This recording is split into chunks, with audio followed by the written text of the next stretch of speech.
جیسے ہی آج کے ایپیسوڈ 24 کا آغاز ہوگا تو ہم لوگوں کو دکھایا جائے گا کہ اسکلان کے لوگ بھی وہاں پر پہنچ چکے ہوں گے جہاں پر خلیل اور اس کے باقی تمام ساتھیوں کو مار دیا گیا تھا۔ جیسے ہی منصور اور اس کے تمام قبیلے والے خلیل کو مرا ہوا دیکھتے ہیں تو وہ چلاتے ہوئے اس کی طرف آتے ہیں اور ثریا خاتون بھی روتے ہوئے وہیں پر بیٹھ جاتی ہے۔ اتنے میں ہی ہمیں دوسری طرف سلطان کو دکھایا جاتا ہے جو کہ اس وقت شکار کھیل رہے ہوتے ہیں کہ اچانک سے ان کو اپنے سامنے اپنا شکار نظر آ جاتا ہے۔ وہ جیسے ہی اس کو اپنا شکار بنانے لگتے ہیں تو وہاں پر عصمت خاتون آ جاتی ہیں جو کہ اپنا تیر سلطان سے پہلے ہی لگا دیتی ہیں۔ امیر شیر کو کہتا ہے کہ سلطان کی حفاظت کرو، شاید ان پہ حملہ ہوا ہے، لیکن سلطان عصمت خاتون کو دیکھتے ہی کہہ دیتے ہیں کہ رکو، ابھی یہ عصمت خاتون ہے۔ تو دوسری طرف منصور کو دکھایا جاتا ہے جہاں پر اس کے پاس بیٹھی اس کی بہن خلیل کو دیکھتے ہی رو رہی ہوتی ہے کہ میں نے تمہیں اپنی گود میں پالا، اپنے ہاتھوں سے کھانا کھلایا، یہ سب کچھ اس لیے کیا تھا کہ ایک دن تمہیں یوں مرا ہوا دیکھیں، تمہاری موت کا غم ہم کس طرح سے برداشت کریں گے۔ کہ اتنے میں ہی منصور اٹھ کے اب سلطان صلاح الدین کی طرف چلا جاتا ہے۔ وہ جاتے ہی صلاح الدین سے پوچھتا ہے کہ یہ سب کچھ کیسے ہوا۔ صلاح الدین جواب دیتا ہے کہ گریگور نے یہ سب کچھ کیا ہے۔ منصور کہتا ہے کہ تم نے مجھ سے وعدہ کیا تھا کہ تم میرے بیٹے کو زندہ سلامت مجھ تک پہنچاؤ گے، لیکن اب اس کی میرے سامنے لاش پڑی ہوئی ہے اور تم نے اپنا وعدہ پورا نہیں کیا۔ جس کے بعد وہ صلاح الدین کا گلا پکڑ لیتا ہے، لیکن ابراہیم آگے بڑھ کے اس کو پیچھے کرتا ہے۔ صلاح الدین کہتا ہے کہ ابراہیم رک جاؤ۔ منصور کہتا ہے کہ آج سے ہمارے درمیان دشمنی ہے اور اس کی وجہ صرف اور صرف تم ہو۔ پارس بھی بول اٹھتا ہے کہ ہمارے بھائیوں کی جان گئی، اس کی وجہ آپ کا بیٹا ہے۔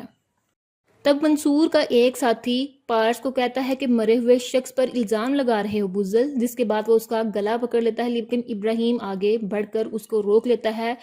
تب ایک دفعہ پھر سے صلاح الدین ابراہیم کو روکتا ہے اور کہتا ہے کہ اس وقت ہم سب لوگ غمگین ہیں، تمام لوگ خاموش رہیں۔ منصور بول اٹھتا ہے کہ میرے بیٹے کے ساتھ جو کچھ بھی ہوا اس کا حساب میں نور الدین سے ضرور لوں گا، اب میرے بیٹے کو یہاں سے لے چلو۔ خلیل کی پھوپھو بول اٹھتی ہیں کہ میں اپنے بیٹے کو یہاں پر نہیں، زنگیوں کی زمین پر نہیں بلکہ اسکلان کے جوار میں دفن کروں گی۔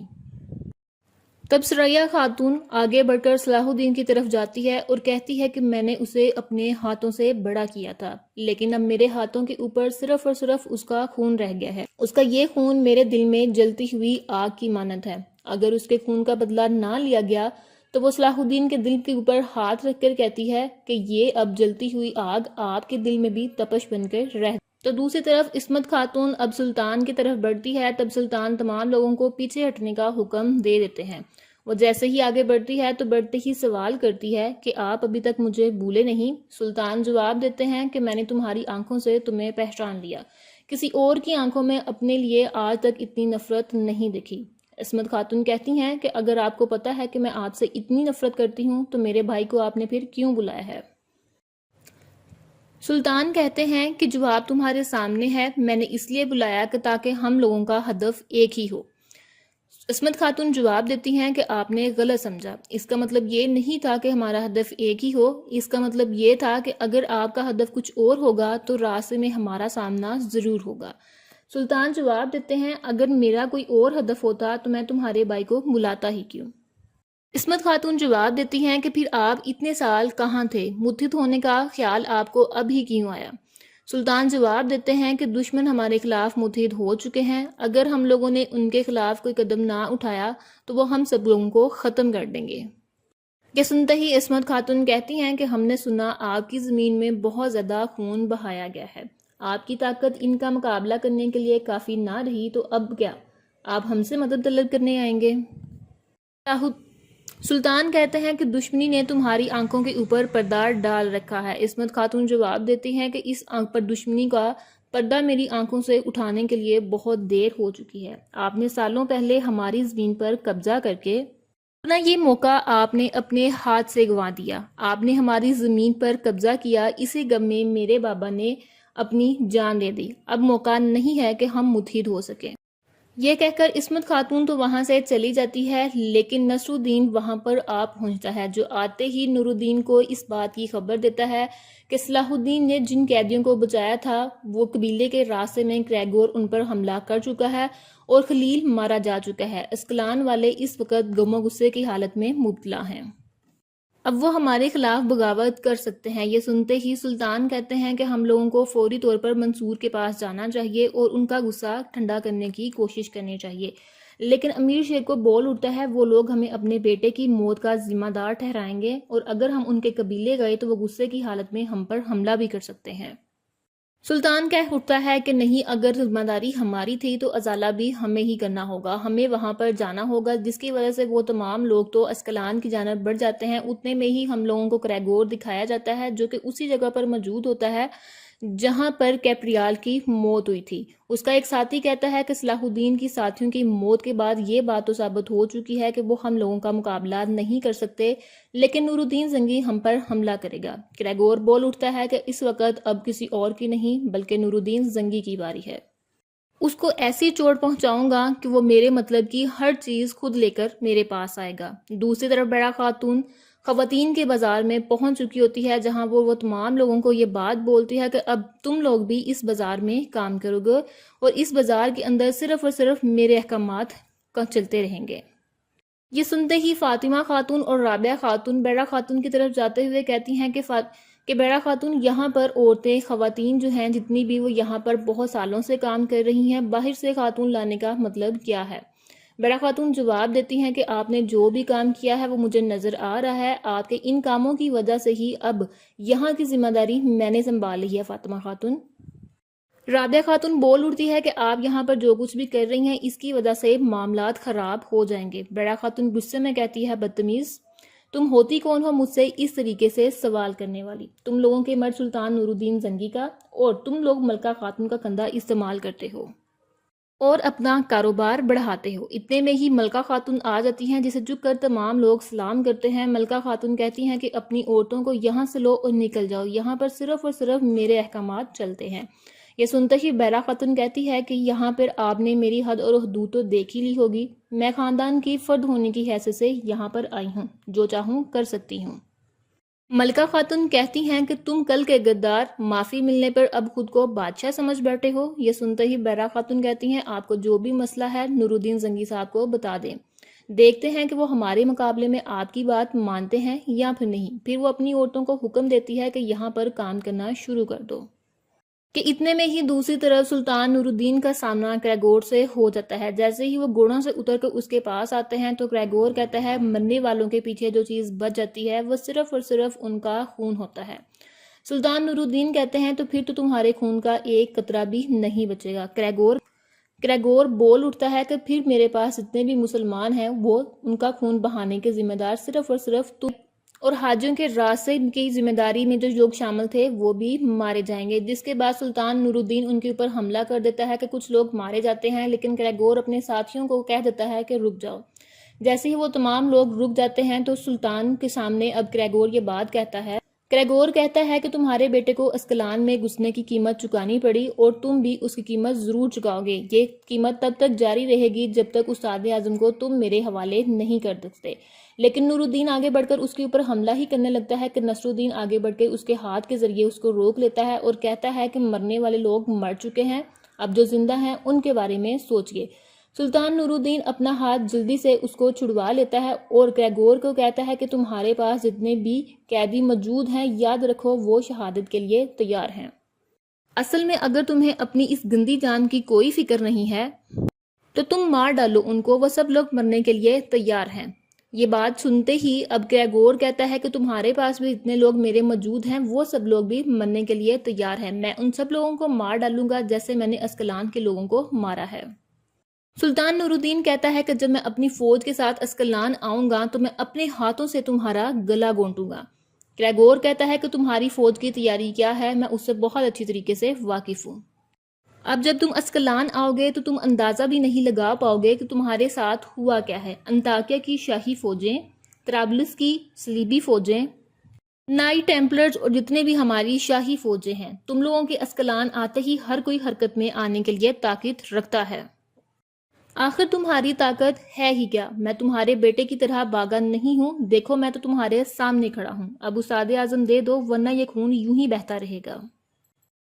کہ اتنے میں ہی دوسری طرف ثریا خاتون کو دکھایا جاتا ہے جو کہ خلیل کی قبر کے پاس کھڑے رو رہی ہوتی ہے کہ وہاں پر اس کی پھوپھو آ جاتی ہیں جو کہتی ہیں کہ سر اٹھاؤ اور اپنی آنکھیں پونچھ ڈالو، دشمن کو خود کے اوپر ہنسنے کا موقع مت دو۔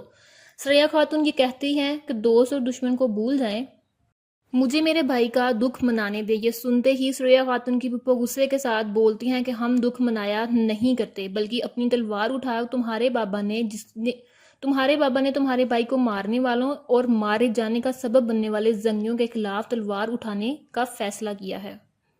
ہم اپنے دکھ کو انتقام کی دھار سے تیز کریں گے، تم بھی اپنے بھائی کے انتقام کے لیے تلوار اٹھانی ہوگی، دشمن کے خلاف بھی اور اس صلاح الدین کے خلاف بھی۔ کہ دوسری طرف منصور اپنے بیٹے کا بدلہ لینے کے لیے تلواریں اٹھا لیتا ہے، لیکن سلطان اپنے سپاہیوں کو حکم دیتے ہیں کہ ان کو روکو۔ امیر شیر کو اور تمام سپاہی مل کر ان کو روک تو لیتے ہیں، لیکن منصور کہتا ہے کہ اس نے میرے بیٹے کی جان لی ہے، میں اس سے اپنے بیٹے کا انتقام ضرور لوں گا، اس سے انتقام لیے بغیر میرا دل ٹھنڈا نہیں ہوگا۔ امیر شیر کو کہتا ہے کہ سلطان کے حکم پر عمل کیا جائے اور وہ خود بھی آگے بڑھ کر تمام لوگوں کو روکنا شروع کر دیتا ہے، لیکن منصور خود پر قابو نہ پاتے ہوئے امیر شیر کو کے کندھے کے اوپر اپنا خنجر مار دیتا ہے۔ جیسے ہی امیر شیر کو اپنی تلوار اٹھاتا ہے تو سلطان حکم دے دیتے ہیں کہ خود پر قابو رکھو، جس کے بعد وہ اپنی تلوار نیچے کر کے منصور کا چاقو اپنے کندھے سے نکال دیتا ہے۔ تو اتنے میں ہی اب گریگور بھی بول اٹھتا ہے کہ غور سے دیکھ لو سلطان نور الدین، جب تک تم استاد اعظم کو میرے حوالے نہیں کرو گے، نہ صرف میں بلکہ تم لوگ آپس میں بھی ایک دوسرے کا خون بہاتے رہو گے اور یہ خون بہتا ہی رہے گا۔ جس کے بعد گریگور تو وہاں سے چلا جاتا ہے، لیکن دوسری طرف صلاح الدین کو دکھایا جاتا ہے جو کہ اپنے دوستوں کو قبر نکالنے کے بعد تدفین کا کام کر رہا ہوتا ہے۔ جیسے ہی تدفین کا کام ختم ہونے والا ہوتا ہے، صلاح الدین کہتا ہے میں یہ دکھ اپنے اندر دفن کر رہا ہوں، مگر تم لوگوں کے انتقام سے بڑھ کر اب سے میرے لیے کچھ بھی نہیں ہوگا۔ تو دوسری طرف منصور سلطان سے سوال کر رہا ہوتا ہے کہ میں اپنے بیٹے کے قتل کا اس شخص سے حساب لینے آیا اور آپ اس شخص کو جانے کی اجازت دے رہے ہیں۔ وہ جیسے ہی آگے بڑھتا ہے میر شیر کو کہتا ہے کہ سلطان کے پاس آنے کی جرات مت کرنا، ورنہ اس بار میں خود کو روک نہیں پاؤں گا۔ سلطان شیرکو کو پیچھے ہٹنے کا حکم دیتے ہیں اور منصور کو اپنی بات کہنے کا۔ منصور کہتا ہے کہ اپنے بیٹے کو قتل ہونے کا دکھ کیا ہوتا ہے آپ جانتے ہوں گے، ایسا لگتا ہے جیسے آپ نے اپنے جسم کا ایک حصہ کاٹ کر زمین میں دفنا دیا ہو۔ میرا کلیجہ اس وقت ایک انگارہ بن چکا ہے، اگر آپ کے بیٹے کو قتل کیا ہوتا تو کیا آپ ایسے ہی گریگور کو یہاں سے جانے دیتے؟ یہ سنتے ہی سلطان کہتے ہیں کہ آپ ایک غمزدہ والد ہیں، اپنے دل کی بڑاس نکال رہے ہیں، ٹھیک ہے، لیکن آپ کا نہیں، اس وقت ہمارا کلیجہ بھی دہک رہا ہے۔ اگر گریگور کو جانے کی اجازت دی گئی ہے تو اس کی وجہ بھی موجود ہے۔ یہ سنتے ہی منصور بول اٹھتا ہے کہ اس بے غیرت کی طرح میرے بیٹے کے قتل کا مجرم صلاح الدین بھی ہے، بلکہ آپ بھی اس کے مجرم ہیں۔ میرے بیٹے کو مجھے واپس لا کر دینے کا وعدہ کیا تھا، لیکن آپ نے اپنا وعدہ پورا نہیں کیا بلکہ اس کی لاش میرے حوالے کی۔ سلطان کہتے ہیں گریگور اپنے جرم کی سزا ضرور پائے گا، لیکن اس سے پہلے ہم سب کا متحد ہونا بہت ضروری ہے۔ تمام سردار جو ہیں وہ جرگے کے لیے تشریف لا رہے ہیں، میں چاہتا ہوں کہ آپ بھی تشریف لائیے۔ منصور بول اٹھتا ہے میں آپ کے جرگے میں شامل نہیں ہوں گا اور نہ ہی آپ کے ساتھ کسی بھی قسم کا اتحاد کروں گا۔ یہ سنتے ہی سلطان غصے کے ساتھ بول اٹھتے ہیں کہ کیا آپ دیکھ نہیں رہے کہ تمام صلیبی ہوشیار ہو چکے ہیں؟ اسکلان کے لیے، آپ کے بیٹے کے انتقام کے لیے اتحاد پہلی ہماری شرط ہے۔ منصور بول اٹھتا ہے کہ اسکلان کو ہارنے کی وجہ سے اور میرے بیٹے کو موت کے منہ میں پہنچانے کی وجہ سے پہلے آپ لوگوں کو بدلہ دینا ہوگا، اس کے بعد ہی کسی بارے میں سوچا جا سکتا ہے۔ آج کے بعد ہماری جتنی دشمنی صلیبیوں کے ساتھ ہے اتنی ہی آپ لوگوں کے ساتھ بھی ہے۔ جس کے بعد منصور وہاں سے چلا جاتا ہے اور سلطان بھی شیرکو کو اس بات کا حکم دیتا ہے کہ ہم لوگ محل کی طرف لوٹ رہے ہیں۔ جیسے ہی وہ وہاں سے نکلنے لگتے ہیں تو سلطان نور الدین نصر الدین کو کہتے ہیں کہ اگر تم نے مجھے نہ روکا ہوتا تو میں اسکلان کے اندر گھس کر اب تک اس گریگور کا کام تمام کر چکا ہوتا۔ نصر الدین کہتا ہے کہ اصل میں نے آپ کو بہت بڑے خطرے سے بچایا ہے سلطان، دیکھ نہیں رہے کہ تمام صلیبی لشکر اس وقت ہوشیاری اور بیداری کی حالت میں ہے۔ اگر استاد اعظم کو حوالے نہ کیا گیا تو ہم لوگ یوں ہی ایک دوسرے کے خون بہاتے رہیں گے، اتحاد کی کوششیں کامیاب ہونے تک یہ زمین خانہ جنگی کی شکار ہو چکی ہوگی۔ استاد اعظم بلیک فورڈ کو ان کے حوالے کر دیجئے اور اس معاملے کو مکمل طور پر سمیٹ دیجئے۔ دوسری طرف صلاح الدین کو پارس کہتا ہے کہ اگر ہم اسقلان نہ گئے ہوتے تو یہ سب نہ ہوا ہوتا، ہمارے بھائی آج زندہ ہوتے۔ صلاح الدین کہتا ہے کہ ان کا انتقام لیا جائے گا۔ ابراہیم بول اٹھتا ہے کہ سلطان کے بقول ہم جنگ کی اجازت نہیں ہے تو کیسے لیں گے ان کا انتقام؟ صلاح الدین کہتا ہے کہ نور الدین صاحب کو یعنی کہ سلطان کو اپنا فیصلہ بدلنا ہوگا اور کریگور سے حساب لینا ہوگا کہ اتنے میں ہی وہاں پر ایک سپاہی آتا ہوا دکھائی دیتا ہے۔ صلاح الدین اس کی طرف مڑتا ہے تو وہ آتے ہی بتاتا ہے کہ شہزادے حضرت جہاں پر بلیک فورٹ کو رکھا گیا تھا وہاں پر نور الدین صاحب آئے تھے، وہ اس کو اپنے ساتھ لے گئے ہیں، اب اس کو کریگور کے حوالے کیا جائے گا۔ یہ سنتے ہی صلاح الدین وہاں سے اپنے گھوڑے پر سوار ہو کر سلطان نور الدین کی طرف چلا جاتا ہے کہ دوسری طرف ہم لوگوں کو دکھایا جاتا ہے کہ نصر الدین استاد اعظم کو لے کر اسقلان پہنچ چکا ہے، جس کے سامنے اب کریگور آ جاتا ہے۔ کریگور دیکھتے ہی استاد بابا کو بلاتا ہے اور وہ بھی اس کی طرف بڑھتا ہے، لیکن سپاہی آگے بڑھ کر استاد اعظم کو روک لیتے ہیں۔ نصر الدین کہتا ہے کہ سلطان نور الدین نے یہ کہا ہے کہ استاد اعظم کے بدلے تمام حاجیوں کی واپسی کرنی ہوگی۔ کریگور کہتا ہے کہ ایسی کوئی شرط نہیں رکھی گئی تھی۔ نصر الدین کہتا ہے شرطیں گئیں باڑ میں۔ سلطان نور الدین صاحب کا فیصلہ قطعی ہوتا ہے، لیکن کریگور کہتا ہے کہ میں ایسی کسی شرط کو نہیں ماروں گا، تمام لوگوں کو مار ڈالو اور استاد اعظم کو چھین لو ان سے۔ وہ ان سب کے اوپر حملہ کرنے لگتے ہیں، لیکن نصر الدین استاد اعظم کی گردن کے اوپر تلوار رکھ لیتا ہے۔ یہ دیکھتے ہی کریگور ان سب کو رکنے کا حکم دے دیتا ہے، تو دوسری طرف صلاح الدین جو ہے وہ محل کی طرف بڑھ رہا ہوتا ہے۔ تو دوسری طرف نصر الدین کو دکھایا جاتا ہے جو کہتا ہے کہ مجھے اس طرح کا ناپسندیدہ کام کرنے پہ مجبور مت کرو۔ کریگور تمام لوگوں کو اپنی تلواریں نیچے کرنے کا حکم دے دیتا ہے، تمام لوگ اپنی تلواریں بھی نیچے کر لیتے ہیں۔ نصر الدین بول اٹھتا ہے تمہارے ساتھ صلح کے لیے میں نے بڑی محنت کی ہے، بہت زیادہ پاپڑ بیلنے کے بعد میں نے سلطان نور الدین کو اس بات کے لیے قائل کیا ہے، تو اسے ناراض مت کرو، حاجی دو اور استاد اعظم کو لے لو۔ کریگور کہہ اٹھتا ہے کہ میں نور الدین کی کسی بھی چال میں نہیں آؤں گا۔ نصر الدین کہتا ہے کہ تم نے حاجیوں کو اسی وجہ سے اپنے قبضے میں لیا تھا نا کہ استاد اعظم کو واپس لے لو، اب لے لو، ختم کرو، ورنہ بہت خون بہے گا۔ اور سب سے پہلے ابتدا استاد اعظم کا سر کٹنے سے ہوگی۔ استاد اعظم اس کو ہاں کا اشارہ کرتا ہے، تب کریگور صوفیہ سے کہتا ہے جنگلی پھول جاؤ اور قیدیوں کو لے آؤ۔ نصر الدین بھی اپنے سپاہیوں کو اس بات کا اشارہ کرتا ہے کہ استاد اعظم کو کریگور کے حوالے کر دیا جائے۔ وہ فوری طور پر کریگور کے پاس جاتا ہے اور اس کو اپنے گلے سے لگا لیتا ہے۔ کریگور گلے سے لگتے ہی کہتا ہے استاد اعظم۔ تو دوسری طرف دمیر جان کو اور تمام حاجیوں کو دکھایا جا رہا ہوتا ہے جن کے اوپر بہت زیادہ ظلم کیا جا رہا ہوتا ہے اور ان کو گالیاں بھی دی جا رہی ہوتی ہیں۔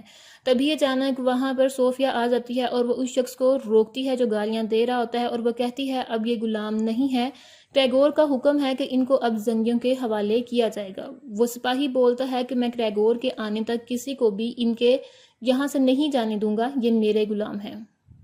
جب وہ سپاہی بات نہیں مانتا تو صوفیہ اس کا ہاتھ توڑ ڈالتی ہے، تو دوسرا سپاہی جیسے ہی صوفیہ پر حملہ کرتا ہے تو وہ کوڑے کے ساتھ ان کو مارنا شروع کر دیتی ہے اور کہتی ہے کہ شکر مناؤ میں نے اتنے میں ہی تم لوگوں کی جان چھوڑ دی، اگر کریگور خود آیا تو تم لوگوں کے سر اتار دے گا، دفع ہو جاؤ یہاں سے۔ جس کے بعد وہ تمام قیدیوں کو کہتی ہے کہ آپ لوگ اب سے آزاد ہیں، آپ لوگ جا سکتے ہیں۔ تمام لوگ وہاں سے جانے لگتے ہیں، لیکن دمیر کھڑا رہتا ہے۔ صوفیہ ان سے پوچھتی ہے کہ تم خوش نہیں ہو، دیکھو زنگی چھڑانے آئے ہیں تمہیں۔ دمیر جان کہتا ہے کہ میری بیوی مر چکی ہے، بیٹی بچھڑ چکی ہے، اب آزادی کا کوئی مطلب نہیں رہ جاتا، زندگی کا بھی کوئی مطلب نہیں ہے۔ صوفیہ کہتی ہے تمہارا نام دمیر جان ہے؟ دمیر پوچھتا ہے کہ تمہیں کیسے پتا؟ وہ ادھر ادھر دیکھتی ہے اور ایلف کا بریسلٹ نکال کر اس کو دکھاتی ہے۔ وہ بریسلٹ دیکھتے ہی فوری طور پر اس کو پکڑ لیتا ہے اور رونا شروع کر دیتا ہے، میری بیٹی، میری پری۔ پھر وہ اس کے بعد اس کو چومتے ہوئے سوال کرتا ہے کہ صوفیہ تمہیں یہ کہاں سے ملا؟ دیکھا ہے اسے؟ کہاں ہے وہ؟ تمہیں پتہ ہے کہ اس وقت وہ کہاں پر ہوگی؟ تب صوفیہ کو یاد آتا ہے کہ جب یہاں پر صلاح الدین آیا تھا تو اس نے یہ بریسلٹ اس کو دیا تھا اور کہا تھا کہ قیدیوں میں سے دمیر جان کو تلاش کرنا، اس کو بتانا کہ اس کی بیٹی محفوظ ہے، اسے ہمت سے کام لینا ہوگا، اس کو کہنا کہ جلد ملاقات ہو جائے گی۔ صوفیہ اب اس کو بتاتی ہے کہ چلو تمہاری بیٹی تمہارا راہ دیکھ رہی ہے، جس کی وجہ سے دمیر بہت زیادہ رونا شروع کر دیتا ہے کہ دوسری طرف نصر الدین کریگور کو کہتا ہے کہ اساد اعظم کی حوالگی کے بعد اب ہمارے درمیان جو صلح قائم ہوئی ہے، مجھے امید ہے کہ یہ ہمارے لیے ایک نیا دور تلاش کرے گی۔ کریگور کہتا ہے کہ اس میں کوئی بھی شک نہیں ہونا چاہیے۔ نصر الدین کہتا ہے کہ اطمینان رکھیے، صلح کا جو بھی معاہدہ کیا گیا ہے وہ سلطان نور الدین خود ہیں۔ کریگور کہتا ہے صلاح الدین کا کیا؟ نصر الدین کہتا ہے صلاح الدین اب کچھ بھی نہیں کر سکتا، صلح کے لیے جتنی بھی ہم نے کوششیں کرنی تھی وہ ہم کر چکے ہیں، اگر صلاح الدین جنگ کرنا چاہے گا تو اسے کہیں نہ کہیں تیاری کرنی پڑے گی، اس کے لیے تم اپنی ذمہ داری نبھا سکتے ہو، جس کی وجہ سے تمام لوگ ہنسنا شروع کر دیتے ہیں کہ دوسری طرف نور الدین کو دکھایا جاتا ہے جو اپنی تلوار لیے بیٹھا ہوتا ہے کہ صلاح الدین اندر آنے کی اجازت مانگتا ہے۔ وہ اجازت دے دیتا ہے تو کمرے میں آتے ہی صلاح الدین جھک کر سلام پیش کرتا ہے اور تلوار کو دیکھتے ہوئے کہتا ہے کہ آپ نے یہ تلوار دشمن کی بجائے میرے سینے میں اتار دی۔ نور الدین کہتا ہے کیسی بات کر رہی ہو؟ صلاح الدین کہتا ہے کہ میں بالکل ٹھیک کہہ رہا ہوں۔ نور الدین کہتا ہے تم جانتے بھی ہو کیا ہوا ہے؟ صلاح الدین کہتا ہے کہ میں جانتا ہوں بابا، کریگور نے میرے 2 بھائیوں کو مار ڈالا اور اس کے ساتھ جنگ کرنے کی بجائے آپ نے اس ذلیل شخص کی بات مان لی، استاد اعظم کو اس کے حوالے کر دیا۔ نور الدین کہتا ہے مطالبات صرف اس کے پورے نہیں ہوئے بلکہ استاد اعظم کے بدلے حاجیوں کو بھی آزاد کروایا گیا ہے، اگر آزاد کروائے ہوئے لوگوں کی تم حفاظت کر لیتے صلاح الدین تو یہ سب کچھ نہ ہو۔ صلاح الدین کہتا ہے کہ قیدیوں کو ہمارے قبضے میں آنے کے بعد اگر آپ نے ان لوگوں کے ساتھ جنگ کی ہوتی تو وہ ہل بھی نہ پاتے، اب ہم لوگوں کو ان کے ساتھ محاصرہ کرنا چاہیے، میرا ساتھ دیجیے، یہ لوگ کسی اور طریقے سے نہیں سمجھنے والے۔ نور الدین کہتا ہے کہ یہ وقت جنگ کا نہیں بلکہ اطمینان کا ہے۔ کریگور طرابلس سے انطاکیہ تک کی تمام صلیبی فوجوں کو باخبر کر چکا ہے۔ ہمارے آس پاس جتنے بھی دشمن ہیں وہ تمام کے تمام دشمن بیدار ہو چکے ہیں، ہمارے اتحاد کی ضمانت پہلی شرط بن چکی ہے۔ صلاح الدین سوال کرتے ہوئے کہتا ہے کہ اگر صلیبیوں کے آنے سے پہلے اسکلان کے اوپر حملہ کر کے جنگ کر کے ہم لوگ اسکلان کو حاصل کر لیں اور کریگور کو مار ڈالیں تب، اور کیا کریگور کو نہیں پتا کہ ہمارا اتحاد اس کے لیے کتنا خطرناک ثابت ہو سکتا ہے؟ وہ ہمارے اتحاد کو ختم کرنے کے لیے اپنی پوری طاقت لگا دے گا۔ یہ سنتے ہی نور الدین کہتا ہے کہ منصور نے اپنے بیٹے کے قتل کو تمہیں قرار دیا ہے اور بغاوت پر وہ اتر آیا ہے، اور یہیں پر آج کا ایپیسوڈ ختم ہو جاتا ہے۔